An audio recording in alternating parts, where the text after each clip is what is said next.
última sesión vamos a hablar de los fundamentos prácticos de la disciplina eclesial. Déjeme poner el reloj aquí para no llegar a medianoche.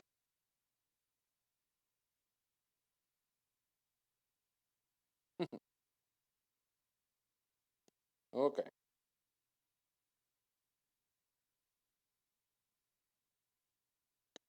listo.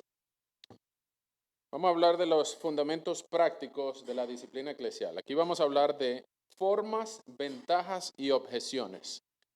Formas, ventajas y objeciones a la disciplina eclesial. Algunos estarán pensando, uy, hermano, pero esto es muy difícil. Bueno, esa es una objeción común, ya lo vamos a hablar. Algunos estarán pensando, pero ¿cómo hago eso? Ok, y algunos estarán preguntándose, bueno, ¿cuáles son las ventajas y las desventajas de si lo hago o no lo hago? ¿Estará mi iglesia preparada para eso? No, ninguna iglesia está preparada para enfrentar la disciplina. En Hebreo se nos dice que ninguna disciplina es motivo de alegría, de gozo. Pero sin duda es algo que nosotros tenemos que encontrar las mejores formas, las mejores ventajas y tratar de navegar las excusas y las objeciones para preservar la pureza de la iglesia. Primero vamos a hablar de algunas formas, ¿ok? Déjeme decirle algo de una vez. La disciplina bíblica no luce igual en todas las iglesias, en todas las culturas, en todos los pueblos, en todos los países.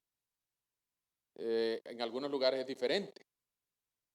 Sin embargo, los principios bíblicos deben llevarnos a pensar más o menos en los principios son transculturales, pero algunas formas son diferentes. Ya le voy a dar algunos ejemplos.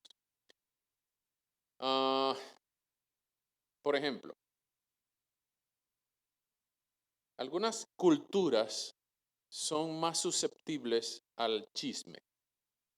A algunas personas les encanta el chisme, pero a otras culturas aborrecen el chisme increíblemente. Usted ve la diferencia entre la cultura hispana y la cultura japonesa, por ejemplo. Hay muchas diferencias. Pero a ambos el Señor nos exhorta a través de la Escritura porque el chismoso aleja a los mejores amigos. Entonces, el chisme es pecado aquí y en Japón. Entonces, la forma de corregir el chisme puede ser diferente, la confrontación puede ser diferente, pero debemos encontrar alguna forma, un método, un mecanismo, una estrategia para combatir el chisme en ambas culturas. Por ejemplo, nuestra cultura hispana está muy ligada a lo que es la culpa y la vergüenza. Nosotros sufrimos mucho de la culpa y la vergüenza. ¿Cómo nos regañaba papá o mamá? Haciéndonos sentir culpables y avergonzados. No, bueno, es que a ellos tampoco le enseñaron. Y sus abuelos tampoco le enseñaron. Y parece que repetimos patrones de conducta donde la culpa y la vergüenza es la norma. Hay otras culturas que no tienen que ver con culpa y vergüenza, sino con lo que hoy en día se llama el empoderamiento. ¿Han escuchado esa palabra? El empoderamiento, sobre todo en el tiempo de la liberación femenina, donde a la gente lo que hay es que empoderarla con conocimiento y con capacidad para tomar buenas decisiones. Los que creemos en la inhabilitación total sabemos que el ser humano no es bueno, no somos esencialmente buenos. Pero siempre hay que buscar las formas dentro de la iglesia para respetar los parámetros bíblicos. Algunas formas que debemos revisar para empezar en concreto respecto a la práctica de la iglesia. Llegado a casos de disciplina de primero y segundo paso, lo que llaman la disciplina del primero y segundo caso, hay que combatir el chisme y tratar de controlar la información, la comunicación, en primero y segundo paso. No está bien que nosotros salgamos con esa información para otro lado y reguemos la información o que le estemos diciendo a nosotros los consejeros, que estemos contándole la situación a otras personas terceras. Pero tampoco es tan bien que el aconsejado esté contándole su situación a 20 personas al mismo tiempo y buscando buenos consejos de 20 consejeros diferentes y después nos diga a nosotros, ¿a quién le contó usted? Porque tú también le contaste a medio mundo que me vino a decir el mismo caso y yo no le di a nadie, pero fuiste tú. O si yo no fui, fuiste. Entonces, cuidado con el manejo de la información y cuidado, eso es en casos de primero y segundo caso. Pero hay veces que cuando se llega al tercer y cuarto paso de la membresía del del procedimiento gradual de Mateo 18, tenemos que vigilar lo que se llama una advertencia. Yo no sé si aquí en México los policías antes de multar la primera vez te dan una advertencia o te dan una mordida. Normalmente la advertencia es un paso previo a la pérdida de los privilegios. Por ejemplo, usted tiene, qué sé yo, por decir algo, de una diaconisa en la iglesia que fue descubierta en varias mentiras. No mentiras de exageración, hipérbole, manipulación, no, mentiras de fraude, de engaño. Eso es un pecado que puede mantenerse privado, pero también requiere una advertencia, hermana. Se requiere que los administradores sean hallados fieles. Todo el que habla mentira es del diablo y se requiere una advertencia fuerte, una advertencia para que ella entienda que ella está no solamente a punto de perder sus privilegios de diaconisa, pero también a punto de ser tenida como mentirosa en una exhortación pública. Cuidado, hermana, por favor, abandone la mentira. Tenga mucho cuidado. Eso va antes de la pérdida de los privilegios. Yo no sé si ustedes en sus iglesias estilan la advertencia antes de la pérdida de los privilegios. Algunas veces los pastores unilateralmente tomamos la decisión de remover a un hermano de su cargo. No, ya usted no está encargado de esto porque usted, qué sé yo, usted se robó una plata. Entonces, si la iglesia fue la que lo puso en ese cargo, pues la iglesia es la que debe remover. Entonces, la pérdida de los privilegios es un paso antes de la excomunión. Y aquí es que permítame hablar de algunas formas. El proceso de excomunión que termina en el paso 4 del proceso gradual, del procedimiento gradual de Mateo 18, 15 al 17, termina con una excomunión, o algunos llaman excomulgación. ¿Qué significa eso? Eso es una palabra en latín que quiere decir retirarle el derecho a participar en la Santa Cena. Excomunión o comulgar es evitarle a la persona que crea que es cristiano fiel participando en la cena, que crea y mantiene unida a la iglesia. Y aquí donde más de uno empieza a tragar grueso.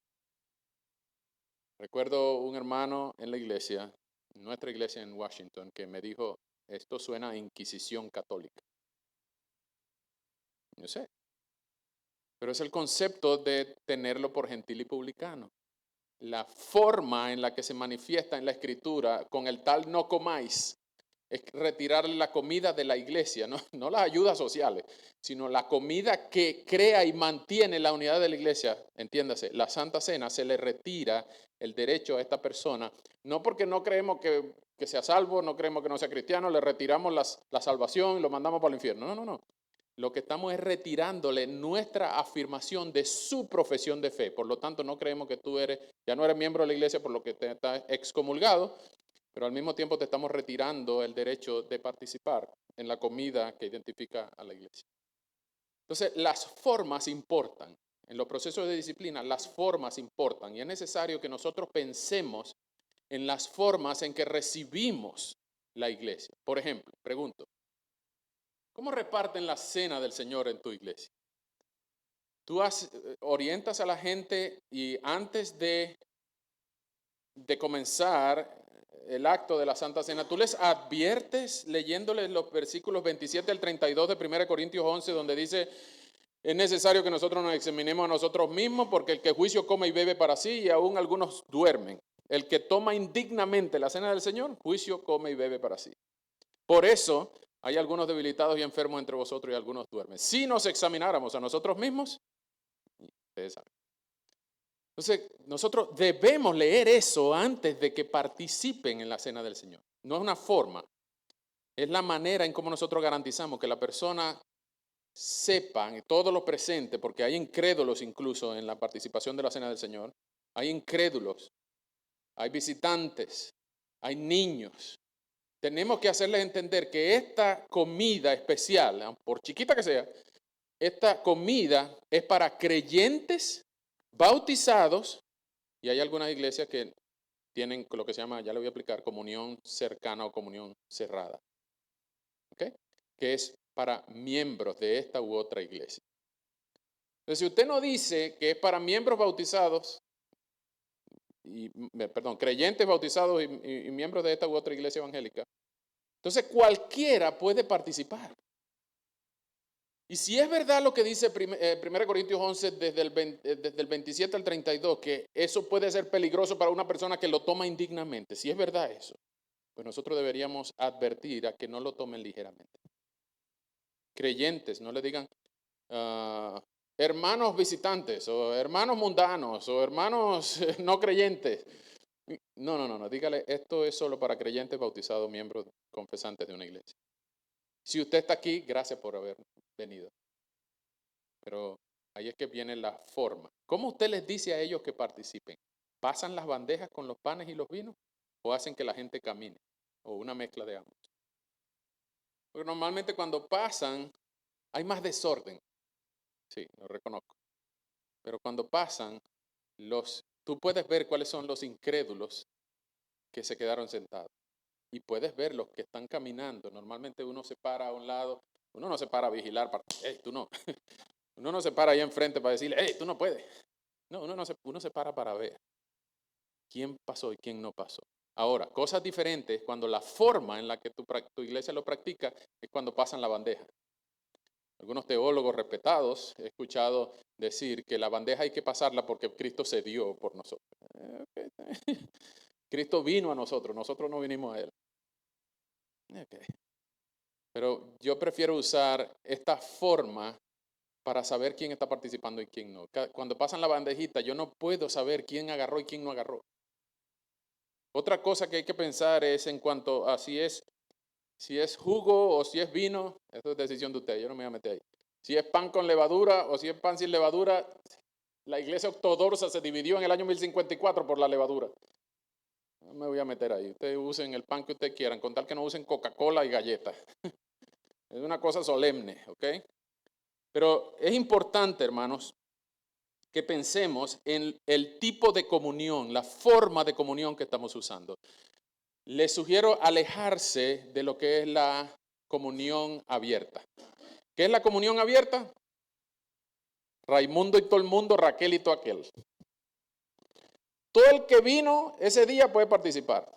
Cuidado, aléjense de eso. Estuve en una iglesia en New Orleans, primera vez en mi vida que yo iba ahí, una mega iglesia, 6,000 personas. Y la verdad que es un show, un concierto, luces, humo. Y yo me decía, ¿qué hago yo aquí? Pero lo cierto es que me impresionó ver, cuando uno estaba entrando, a todo el que entraba le daban un vasito de eso. ¿Saben que esa copita que tiene el pancito arriba? Parece más una hostia que un pan. Y todo el que entraba, si era visitante, si era incrédulo, si era mundano, si era endemoniado, todo eso. Le daban la copita con el pan y en el momento en que el pastor dijo, bueno, ahora vamos a tomar el pan, vamos a tomar la copa, y todo el mundo tomó. El que agarró entró. Aléjense de la comunión abierta. Eso es muy peligroso, no promueve la unidad de la iglesia y más bien destroza el concepto de compromiso con la membresía de la iglesia local. Aléjense de la comunión abierta. Hay dos tipos en el medio, que es la comunión ocasional y la comunión cerrada, cercana. La comunión ocasional es cuando tú recibes miembros de otras iglesias evangélicas y tú les permites participar. En Hechos 20, los ancianos en la playa de Mileto con Pablo celebraron la cena. Ocasionalmente no eran de la misma iglesia, pero tomaron la cena. Entonces, no está mal que un hermano esté de visita 1 o 2 semanas y tome la cena con nosotros, si es que ustedes la toman semanal. Esa es otra cosa, la frecuencia no está normada. Pero si usted el hermano tuvo un mes aquí y el primer domingo del mes tomó la cena, buenísimo, bienvenido, no hay problema. El segundo mes todavía está ahí y va a tomar la cena, ¿cómo no? No hay problema. Oye, pero ya para el tercer mes no está de visita, ya se mudó. Así que lo que hay que decirle, hermano, usted no ha pensado en comprometerse con esta iglesia. No, es que yo estoy de visita, ya va de visita 3 meses. Ok. Esta forma de comunión ocasional tenemos que revisarla porque eso implica que nosotros tenemos que revisar la forma en la que nosotros comprometemos o descomprometemos a la gente. el más extremo, antes de llegar a la comunión cercana, déjenme hablarles de la comunión cerrada, la comunión, o algunos teólogos la llaman la comunión estricta. Es solo pueden participar en la cena del Señor miembros de esta iglesia. Punto. Visitante y todo el mundo, pérese, vaya para otro lado. Esto quiere decir que tú estás exigiendo ser creyente, ser bautizado y ser miembro. Es un poquito extremo, pero algunas iglesias lo hacen y les funciona. Ustedes decidirán si ustedes tienen argumento bíblico para esa forma. Nosotros hemos decidido no llegar a lo cerrado, estricto, sino mantenernos en lo cercano, en lo que llaman comunión cercana o close communion, para decirle, bueno, si usted es creyente, bautizado, miembro de esta u otra iglesia evangélica, puede participar. Esas son formas que usted tiene que decidir respecto a cuál va a ser la apertura de la comunión. Si usted me manda un email, yo con gusto le puedo mandar un detalle acerca de los 4 tipos de comunión y las formas en cuanto a la apertura de la participación. Mi email es alejandro@ninemarks.org. alejandro@ninemarks.org. Segundo, tenemos que pensar respecto no solamente a las formas de la participación, sino a la forma de cómo le vamos a retirar los privilegios a una persona que ha sido excomulgada. Si viene un excomulgado, bien sea que estemos pasando la bandejita o está caminando hacia el frente, entonces, ¿cómo le vamos a decir? ¿Quién le va a decir? ¿Quién es el responsable por decirle, tú no puedes participar? Si estamos repartiendo la bandejita, pues entonces el diácono, la persona que está repartiendo, él es el que tiene el acto de la excomunión en su mano. Pero si está pasando enfrente, usted mismo tiene que bajarse y decirle, tú no puedes participar. Cuesta eso, yo sé. 25 años de ministerio yo lo he hecho 2 veces. Un excomulgado y una persona que no, no sabía ni dónde estaba parada. Yo le dije, hey, esto no es para ti, tranquilo. Ah, ok. Pero a un excomulgado, hermano querido, cuesta decirle, recuerda que tú estás excomulgado. Y hay que tragar grueso para hacerlo. Yo sé. Pero es precisamente para eso que tú estás ahí. No es verdad que el pastor es el que guarda la puerta. Entonces hay que hacerlo. Hay que hacerlo. Y el que está llamado a hacerlo eres tú. Las formas de repartir el pan y el vino nos ayudan a entender quién está dentro y quién está fuera de la iglesia. Otra forma que tenemos que pensar es cómo hacemos las reuniones de los miembros, donde tomamos las decisiones de familia, de liderazgo, de finanzas, de membresía, donde votamos para aprobar o reprobar la inclusión o la exclusión de una persona de la lista de membresía. Usted tiene que pensar en cómo hacemos esas reuniones. Normalmente nosotros tenemos formas llamadas las normas parlamentarias. ¿Dónde aparece eso en la Biblia? En ninguna parte. Esas son formas que hemos adoptado, algunos lo llaman Robert Rules, las reglas de Roberts. Y algunos dicen, no, tiene que haber secundo. Sacaron esto. Bueno, pero que si lo proponen los pastores, no tiene que haber secundo. Esas son formas. Y si usted no lo hace así, no se preocupe, usted no está pecando, pero busque una forma diferente o para respetar los principios bíblicos de la participación de la iglesia en las decisiones de la congregación. No está bien que los procesos disciplinarios sean una prerrogativa exclusiva de el pastor o de los pastores. No. El texto de Mateo 15, 18, en el versículo 17 dice, dilo a la iglesia. Y si no oye a la iglesia.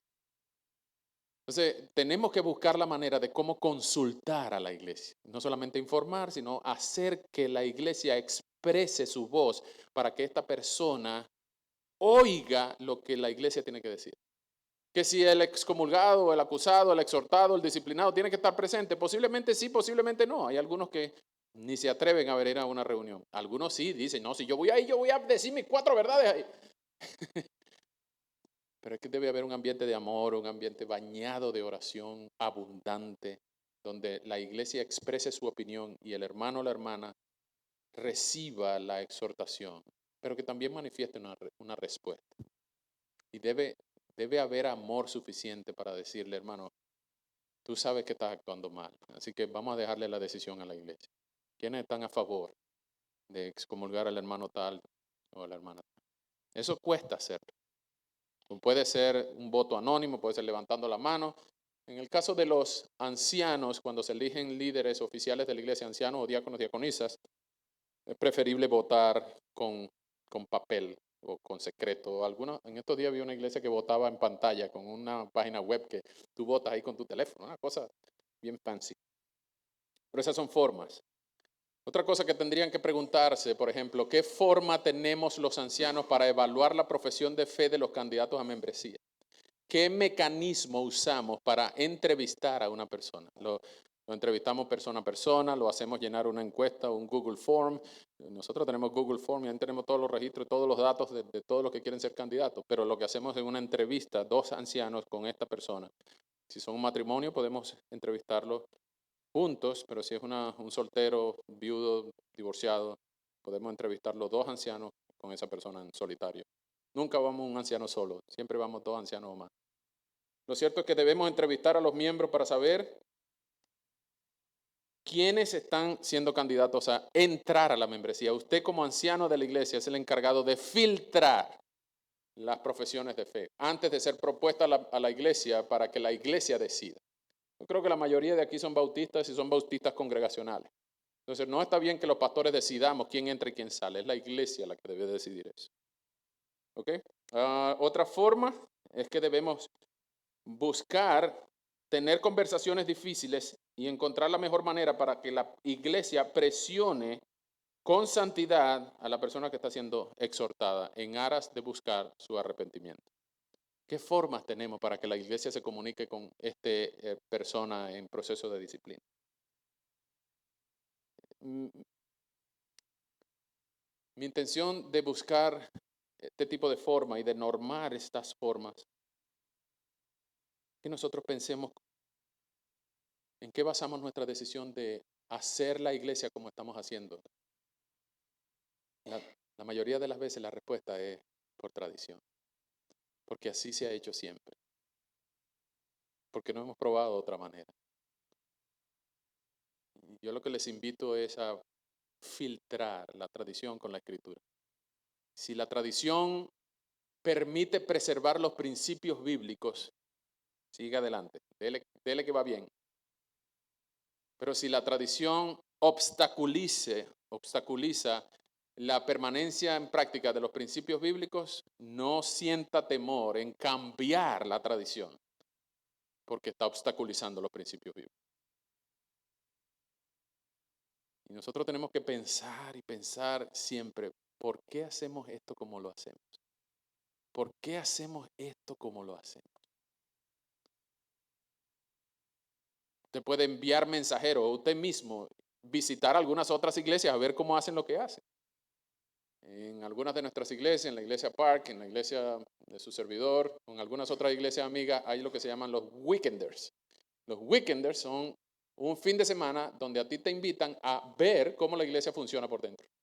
Y tú participas en una reunión de miembros, participas en 2 entrevistas de membresía, participas en una reunión de ancianos, participas en una planificación de predicaciones, de un libro de la Biblia, participas en muchas cosas donde tú puedes ver las formas de otros para evaluar lo tuyo de manera de ver si estás guardando los principios bíblicos bien. No quiere decir que la iglesia esta sea perfecta, sino que si es capaz de abrir sus puertas para que otros vengan a ver, entonces quiere decir que han pensado lo que están haciendo. Entonces, mi invitación es para que pensemos en cuanto a formas, por qué estamos haciendo lo que estamos haciendo, cómo lo estamos haciendo. ¿Me explico? Segundo, vamos a hablar rápidamente de ventajas y desventajas de la disciplina eclesial, de practicar o no la disciplina eclesial. ¿Qué puede pasar si yo sé cómo hacer la disciplina eclesial, pero no la hago? Me da temor, me da miedo, me da flojera, me da cobardía, lo que ustedes quieran. ¿Qué puede pasar si yo no hago lo que debo hacer? Bueno, esa respuesta es fácil. Pasan tragedias cuando uno hace lo que debe hacer. Y no pregúntenle a Adán cuando se cayó la boca. ¿Qué ventajas hay? Bueno, debemos reconocer que las iglesias congregacionales tienen sus procedimientos más lentos. para tomar decisiones, nosotros los congregacionales somos lentos. Y algunas veces dolorosamente lentos. Pero son procedimientos seguros. Entonces aquí estamos como Speedy González y el lento Rodríguez. Lento pero seguro. Hay un proverbio, un salmo, un proverbio, no recuerdo, que dice: en la multitud de consejos hay fuerte confianza. Entonces, cuando es la opinión del pastor excomulgando, disciplinando a fulanito de tal, eso inevitablemente se torna en una situación personal. Mira, el pastor me disciplinó. El pastor hizo esto. El pastor hizo aquello. Y ya la cosa es personal. Y ha habido amenazas de muerte, puño hacia pastores por haber intentado hacer lo que la Biblia les... Pero lo estaban haciendo unilateralmente. Debemos reconocer que el proceso de disciplina tiene que ser congregacional, sobre todo cuando se llega al paso 4 de la excomulgación. Tiene que estar involucrada la iglesia, para que no digan el pastor, sino la iglesia. Y Dios nos libre a atentar contra la iglesia. Recuerdo yo era en años pasados, cuando era muchacho, yo era presidente de la Asociación Regional de los Jóvenes de las Iglesias del Oriente de Venezuela. Yo era presidente. El vicepresidente tuvo una falta moral, después le cuento, en su iglesia, lo estaban expulsando, y él me llamó, yo estaba en el trabajo, y me llamó y me dijo: Alejandro, necesito que me firmes una, ¿cómo era que se llamaba? Una carta de buena fe, una carta de buena conducta, una carta de buena conducta. Yo estaba enterado, pero no muy enterado de lo que estaba pasando. Y yo le digo: ok, sí, claro, ¿y por qué? ¿Y para qué? Porque voy a demandar la iglesia por difamación e injuria. Uf, no cuente conmigo entonces. Yo no voy a formar parte de una demanda en contra de ninguna iglesia. Y él me dijo: me vas a dar la espalda en este momento cuando más te necesito. Y digo: hermano, tú estás intentando hacer algo en contra del cuerpo de Cristo, yo no te puedo acompañar en eso. Entonces, ahí es que nosotros debemos pensar. ¿Nuestros procedimientos son rápidos o son intencionalmente lentos para involucrar la mayor cantidad de sabiduría cuando la congregación entera es capaz de hablar? No se apure, no se apure. Intente ir lento, pero seguro. La ventaja de la disciplina eclesial es que vamos lento, pero vamos seguro. A menos que lleguemos a un caso como de 1 Corintios 5, donde el procedimiento tiene que ser expedito. Por ejemplo, tuvimos un caso de no mi iglesia, pero una iglesia amiga, de un pastor que empezó a coquetear con la política. Usted sabe que cada vez que la política se mete los pastores se meten a la política, abandonan el púlpito y la desgracia se hace cada vez mayor. Fue un escándalo público de corrupción, peculado de uso y administración, corrupción administrativa.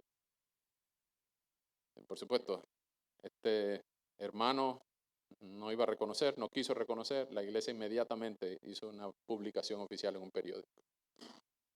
Este señor ya no es pastor de nuestra iglesia. Punto.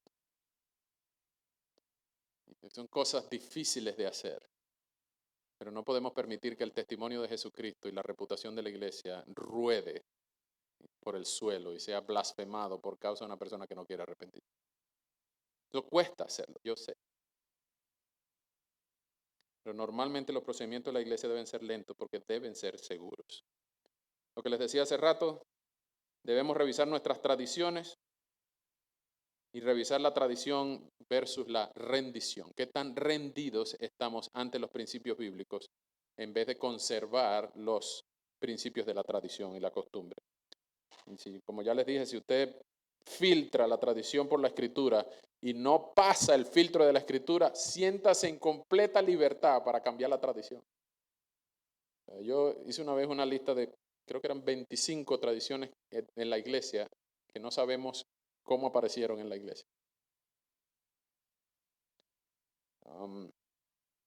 Pero si estamos rendidos ante la autoridad de la Escritura y la majestad de nuestro Señor, nosotros debemos estar dispuestos a dejar pasar cualquier tradición que no está de acuerdo a la Escritura. Si no hay problema, por decirle una, la escuela dominical, ¿dónde en la Biblia aparece la escuela dominical? En ningún lado.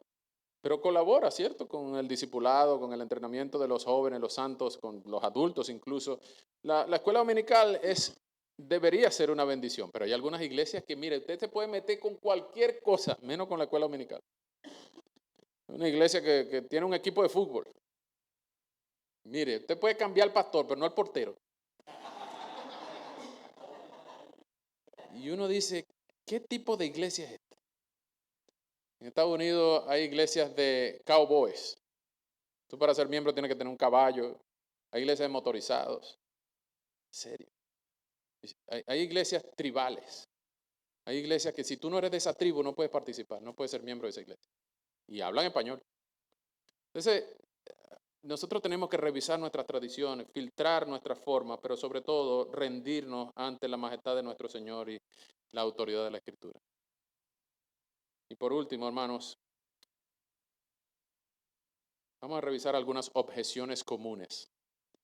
En un artículo escrito por Daniel Ray, o Ray. Déjame leerle lo que dice Juan Calvino en el libro de los Institutos, en el capítulo 4. Algunos, por el odio a la disciplina, aborrecen aún el nombre de la misma. Y ellos han de entender bien esto. Si no hay sociedad ni casa, por pequeña que sea la familia, que pueda sustituir en buen estado, que pueda subsistir en buen estado sin disciplina, mucho más necesaria ha de ser en la iglesia, cuya condición debe ser lo más ordenada posible. Así como la doctrina salvadora de Cristo es el alma de la iglesia, así la disciplina es como sus tendones, mediante los cuales los miembros del cuerpo de la iglesia se mantienen cada uno en su debido lugar. Por ello, todos los que desean que no haya disciplina o impiden que se establezca o restituya, bien sea que lo hagan deliberadamente por inconsideración, ciertamente estos tales procuran la ruina total de la iglesia. ¿Por qué? Porque ¿qué sucedería si a cada uno le es lícito hacer lo que se le antoje? Pues esto es lo que sucedería si la predicación de la palabra no se complementara con las amonestaciones privadas, las correcciones y las otras ayudas semejantes que sustentan la doctrina para que no se quede sin eficacia. La primera objeción y más común es que la práctica de la disciplina de la iglesia puede causar divisiones. Y eso es completamente cierto. Se nos dice en Gálatas que es necesario que haya divisiones entre ustedes para que se manifiesten cuáles sean los aprobados. No solamente la disciplina puede causar divisiones, debe causar divisiones entre el mundo y la iglesia. Debe haber una raya entre el mundo y la iglesia en la que ninguno de nosotros quisiera vivir con una pierna aquí y una pierna allá. No debemos coquetear con el mundo. Tampoco debemos ser fundamentalistas, pero no debemos coquetear con el mundo. Al mismo tiempo, la predicación fiel de la palabra de Dios también produce divisiones. Y no vamos a dejar de predicar la escritura fielmente, porque también produzca divisiones, si es precisamente lo que queremos. El evangelio confronte los corazones de piedra y rompa los corazones de piedra. El Señor ponga un corazón de carne que sea sensible a la voz de Cristo. Otra objeción es que no debemos juzgar. Bueno, lo cierto es que este mundo donde estamos viviendo, la mayoría de las personas tienen fobia a juzgar a otros. Usted ve, cada vez que veo videos de ser lo que tú quieras, si tú quieres llamarte mujer o quieres llamarte hombre, tú quieres ser un gato. En estos días vi uno que iban dos hombres en un carro y lo paró un policía y él dijo, el chofer, yo no soy, estaba en inglés, yo no soy hombre, pero es mujer, California, imagínate. No, yo no soy hombre ni soy mujer, yo soy un gato. Y el policía le dijo, bueno, entonces está arrestado porque en este estado no se permite manejar los gatos.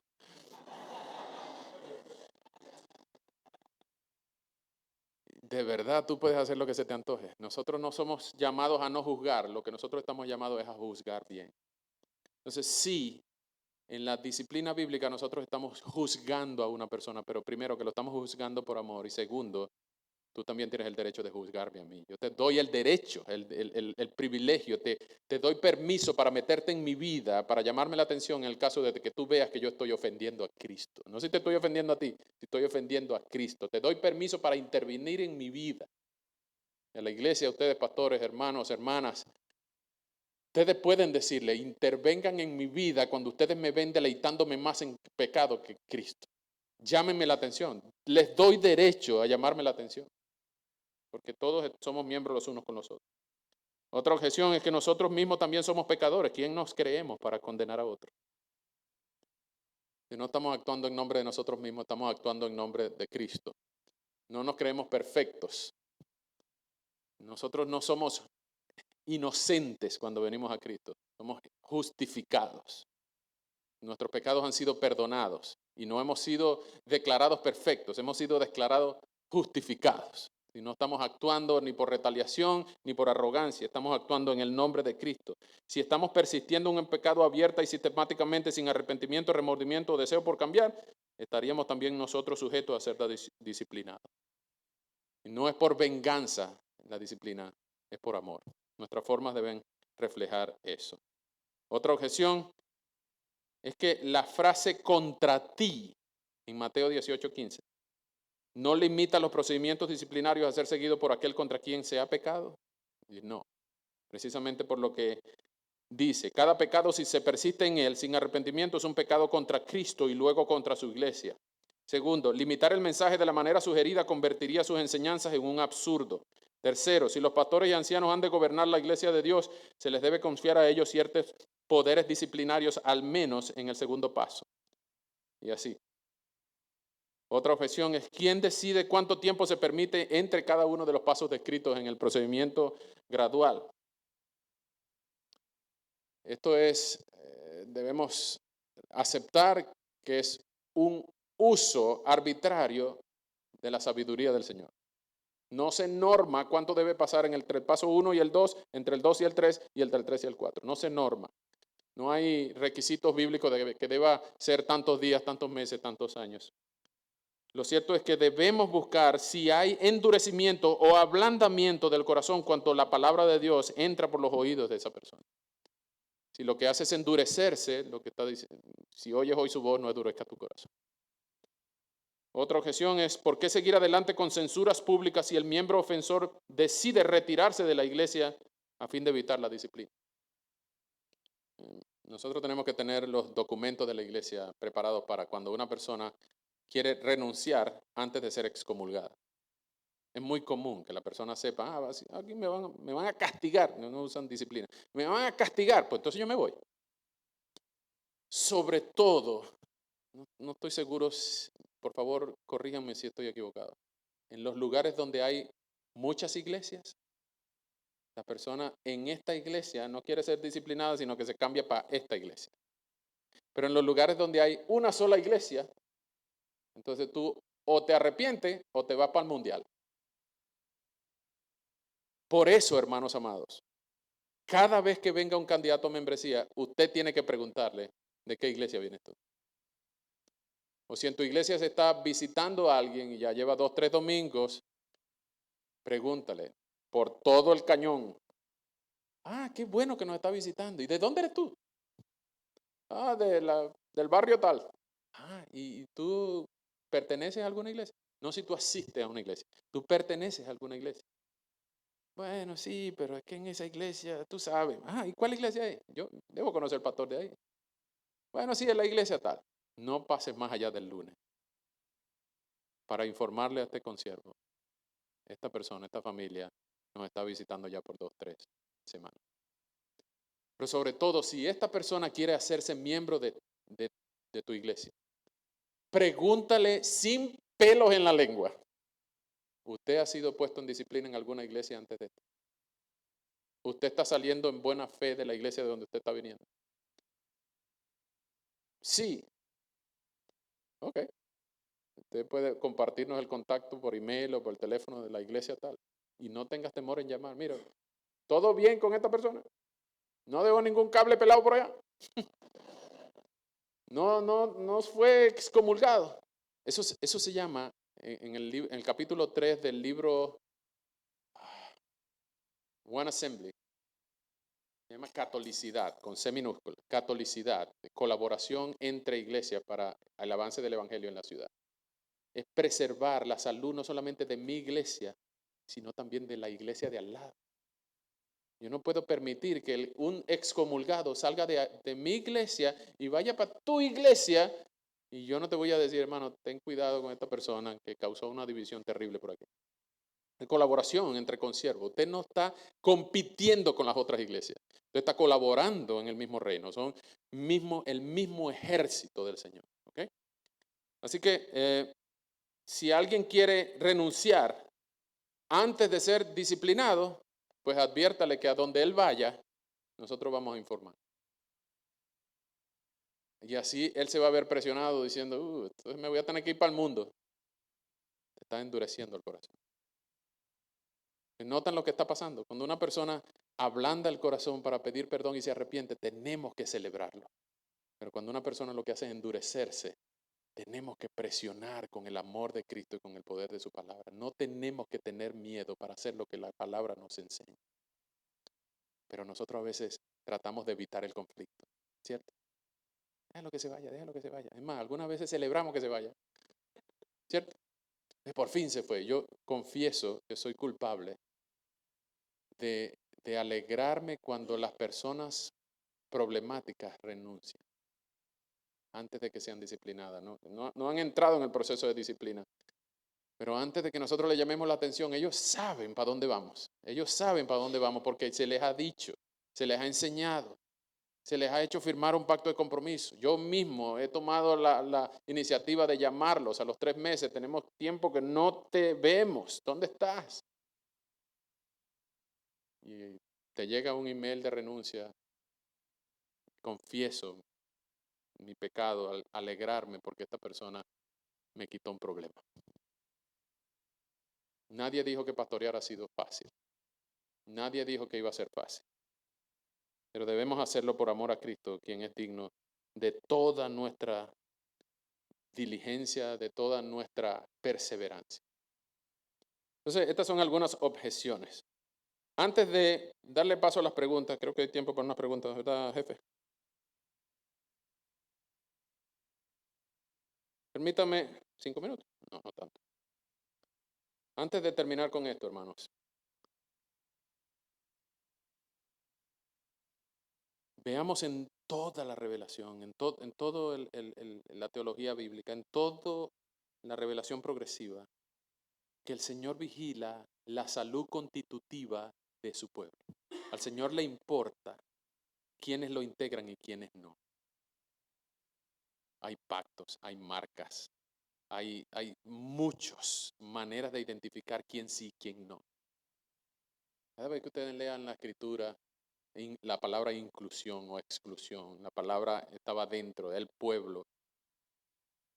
Nosotros podemos entender que, según 1 Corintios 1, nosotros no éramos dignos de esto. Ustedes no son los mejores, dice. Es hasta humillante leer el capítulo 1 de 1 Corintios. Dice, ustedes no son los más dignos, ustedes no son los de más alcurnia, ustedes no son los más importantes, ustedes no son la mejor cosa. Pero el Señor le plació